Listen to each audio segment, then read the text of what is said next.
Assalamualaikum warahmatullahi wabarakatuh. Pada video kali ini, Ustazah akan berikan panduan kepada semua murid untuk menjawab latihan buku aktiviti pendidikan Islam tahun 3 dalam tajuk Beriman kepada Kitab pada muka surat 71 dan 72. Sebelum itu, murid-murid boleh rujuk buku teks pendidikan Islam tahun 3, muka surat 73 dan 74 ataupun boleh rujuk pada link ini. Baiklah, kita akan mulakan pada muka surat 71, unit 2, Beriman kepada Kitab, soalan nombor 1. Isi tempat kosong. Murid-murid dikehendaki untuk isi tempat kosong pada jawapan yang betul. Di atas ini adalah pilihan-pilihan jawapan yang boleh kamu pilih. Okey, Ustazah akan baca satu persatu. Nombor 1 sini Nabi. Nabi, manusia, manusia, benar.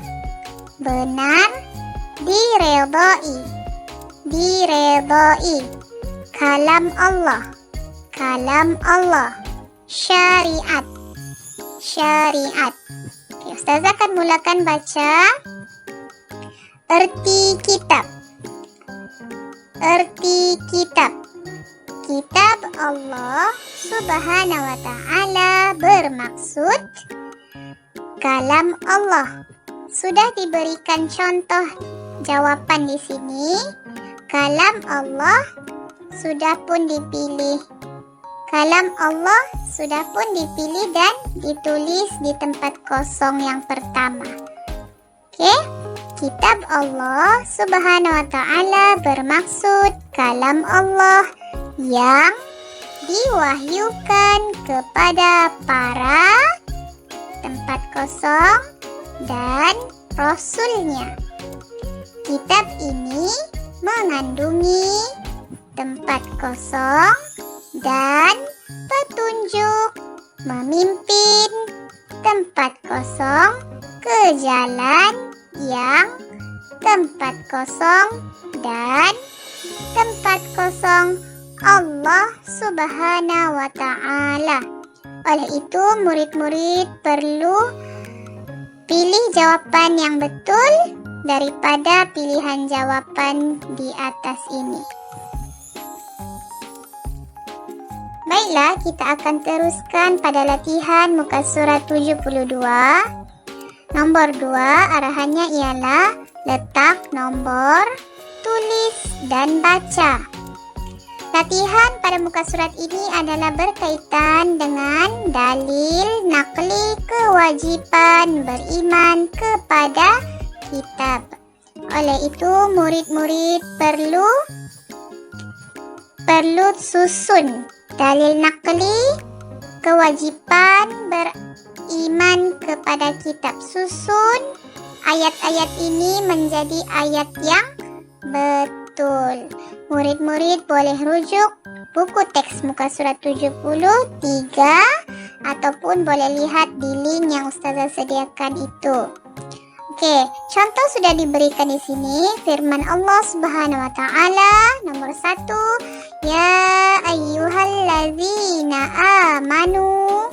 Ini nomor 1. Murid-murid perlu cari apakah sambungan ayat selepas nomor 1 ini dan tulis nombor pada ruang bulatan yang telah disediakan.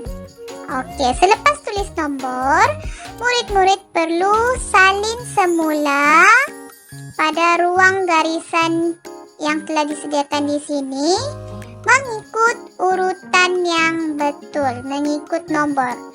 Okey. Contohnya nomor 1. Okey, tulis ayat nomor 1 di sini. Okey?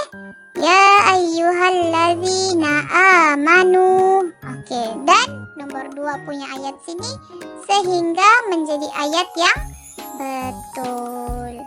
Okey, ini adalah maksudnya. Maksudnya, wahai orang yang beriman, tetaplah beriman kepada Allah dan Rasul-Nya dan kepada kitab yang Allah turunkan kepada Rasul-Nya serta kitab yang Allah turunkan sebelumnya.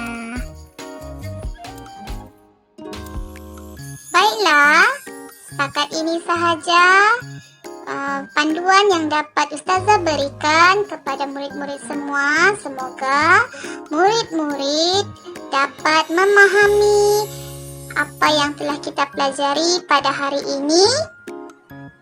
Oleh itu, sampai di sini saja video kali ini. Sekian, terima kasih.